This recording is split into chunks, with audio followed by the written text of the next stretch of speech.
শুধুমাত্র আলু আর একটা ডিম দিয়ে যে এত মজাদার একটা নাস্তা তৈরি করা যায় সেটাও আমার জানা ছিল না। আসসালামু আলাইকুম এভরিওয়ান, ওয়েলকাম টু কোহিনুস কিচেন। আজকে আমি আপনাদেরকে তৈরি করে দেখাবো চাইনিজ পটেটো স্টিক। এটা বিকেলে চায়ের সঙ্গে খাওয়ার জন্য একদমই অন্যরকম একটা নাস্তা রেসিপি আপনাদের সঙ্গে শেয়ার করব। পটেটো স্টিকগুলো এত বেশি ক্রিস্পি হয় যে ছোট থেকে বড় সবাই অনেক পছন্দ করে খাবে। আর আমি আশা করব এই রেসিপিটা একবার হলেও বাসায় ট্রাই করবেন, আপনাদের কাছে খুবই ভালো লাগবে। তাহলে চলুন কথা না বাড়িয়ে চলে যাচ্ছি মূল রেসিপিতে। প্রথমে আমি এখানে 5টা মিডিয়াম সাইজের আলু নিয়ে নিয়েছি। এই স্টিকগুলো তৈরি করার জন্য একটু বেশি পরিমাণে আলু নিতে হবে। এখন আলুগুলোর খোসা ছাড়িয়ে নিচ্ছি।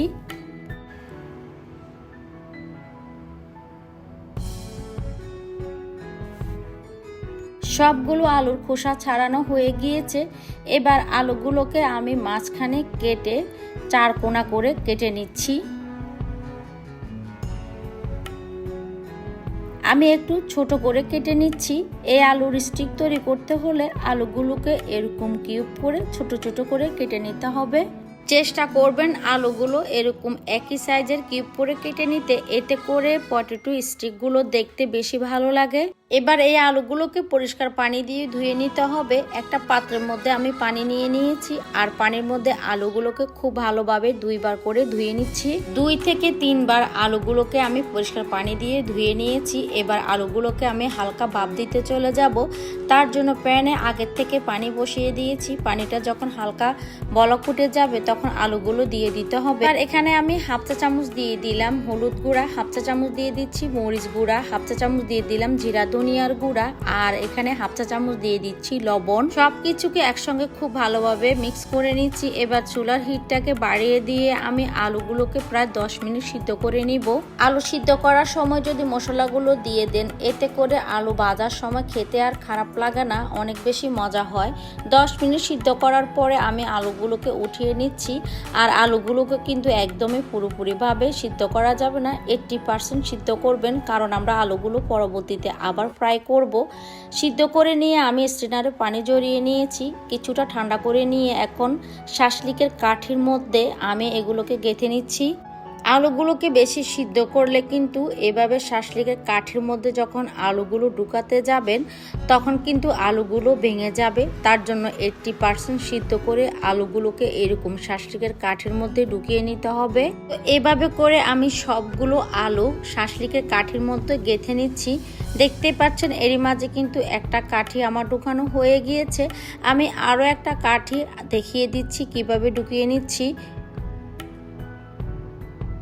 দেখতে পাচ্ছেন ঢুকানো হয়ে গিয়েছে। এবার আমরা একটা ব্যাটার তৈরি করে নিব।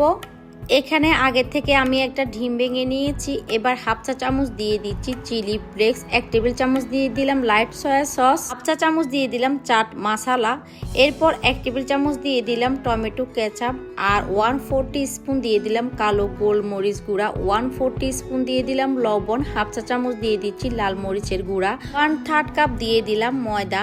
এবার অল্প অল্প করে পানি দিয়ে আমি একটা ব্যাটার তৈরি করে নিব।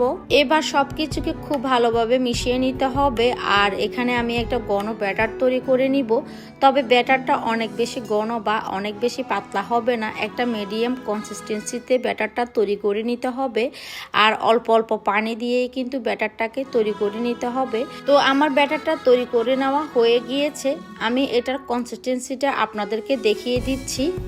ব্যাটারের কনসিস্টেন্সিটা ঠিক এরকম হবে, বেশি পাতলা বা বেশি ঘন হবে না, দেখে নিশ্চয়ই বুঝতে পারছেন। এবার আমি একটা করে আলুর স্টিক নিয়ে এই ব্যাটারের মধ্যে ডিপ করে নিব।